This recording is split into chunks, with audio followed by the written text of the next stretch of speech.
A nor'easter threatens the mid-Atlantic and northeast with 20 inches of snow. Lawmakers will debate a new bill that would create charter schools in Columbia. And the MU Women's and Children's Hospital gets a $50,000 boost. Good morning. It's Tuesday, March 14th, 2017. Thanks for waking up with us. I'm Megan Judy. And I'm Brianna Stubler. And I'm Tim Schmidt. Today's probably going to be the coldest day out of the week. We have flurries outside. We're not going to get anywhere higher than about 35 to 37 this afternoon. So it's coat weather as you head out the door. Right now, temperatures already are back in the teens in some spots and lower 20s. Lots of clouds sticking around today. We're going to... It's pretty chilly outside. Thanks, Tim. A powerful nor'easter could bring as much as 20 inches of snow to the mid-Atlantic and northeast today. The National Weather Service has issued blizzard warnings for New York City, parts of New Jersey, and Connecticut. The Weather Service is... The holiday season is far behind us, but that doesn't stop people from giving to children in need. KOMU 8's Shalita Norwood is live with more details on how lumberjacks are giving back. Employees in Missouri's executive branch will now receive paid parental leave. Governor Greitens made the announcement yesterday on Facebook with his wife and child by his side. The new policy will include agencies like MoDOT and the Missouri Department of Health and Senior Services. It provides 6 weeks of paid leave for state employees who are primary caregivers and 3 weeks for secondary caregivers. We understand the challenges that are involved in that for thousands of Missouri families. When we brought our kids home from the hospital, it was some of the best times of our lives, but also some of the most hectic and challenging. We're delighted to be able to do this today for working families. Greitens added, quote, "We need to do everything in our power to support children and families in the state, and that begins on day one of their arrival in the home." New video released offers an alternative narrative of what happened in Ferguson in 2014. What the St. Louis prosecutor has to say about the film after the break. Oh yeah, it's green. Greened up. Yeah, I saw some I of love the pictures that. of that. Yeah, so St. Patrick's Day just a couple of days away. Looks like by then we should be back into the 50s and maybe even 60s. You better remember to wear your green Friday. I don't know if I can do that actually. I know. You got to do something. I'll do something for it. Okay. Thanks, Tim. County prosecutor says a documentary film crew heavily edited the video released Sunday of Michael Brown. The footage shows Brown in a convenience store hours before a police officer fatally shot him in Ferguson. In the video, Brown allegedly trades a bag of marijuana for cigarillos. The filmmaker says the footage suggests Brown did not rob the store. The prosecuting attorney held a news conference today to counter many of those claims.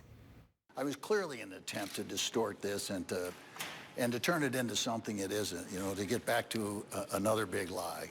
I mean, pretty clearly what went on in there was no transaction.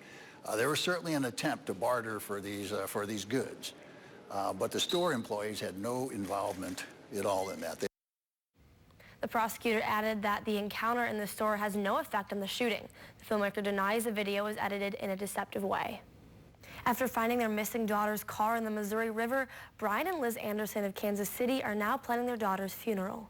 Tony Anderson had been missing since mid-January. Drivers found her car about 800 feet from the boat ramp in Platte Landing Park. Authorities believe she was trying to turn around when her car slid down the icy ramp into the river. According to her parents, there was no visible signs of trauma. The Missouri Bar Association is stepping up to help tornado victims replace any and all legal documents that may have been destroyed in last week's storms. One Kansas City attorney said they're there to serve as a resource for people to ask questions and give guidance. Volunteer lawyers will offer assistance with medical and property insurance, providing counseling on real estate property, and helping with home repair contracts. They will also replace wills and other legal documents and offer consumer protections on price gouging and scams. Nobody likes shoveling their driveway. I know, I sure don't, but what if you didn't have to? A new app that makes clearing your driveway only a click away. And how the 3-day freeze warning's affecting local farmers coming up after the break. A new competitor is entering the music streaming device. Pandora is bringing on-demand song choice to its radio service. The premium subscription is called Pandora Premium and will allow subscribers to choose any song or album for a monthly fee. Currently, Pandora's internet radio is free with ads, but you can't choose a specific song. It will release the service to select listeners tomorrow, March 15th. A new app for snowplows in Pennsylvania works a lot like Uber. NBC's John Delano explains how the new technology works. A new study shows free checking has reached a new high at credit unions. The study from Bankrate.com surveyed the nation's 50 largest credit unions in the U.S. It found 84% of them offer standalone free checking accounts to all customers. That's up from 76% last year. However, the average overdraft charge is now $27.76. Facebook now explicitly prohibits companies and organizations from using the social media site for surveillance.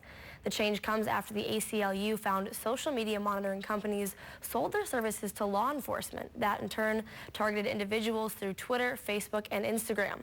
The spy tools often disproportionately targeted communities of color. For the second time in 7 months, a winning Powerball ticket was sold in Indiana. The Indiana Lottery held a new conference yesterday to introduce latest winners of February 22nd's $435 million jackpot. A representative accepted the check on the winner's behalf since the winner chose to remain anonymous. We do know the winner opted for the one-time lump sum payment.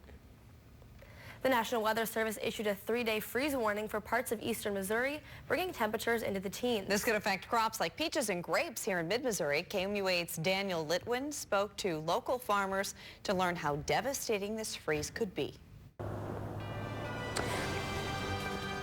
Coming up, I will tell you more about the Children MU Hospital donations, and the organization that's donating might surprise you. All that and more is coming up next.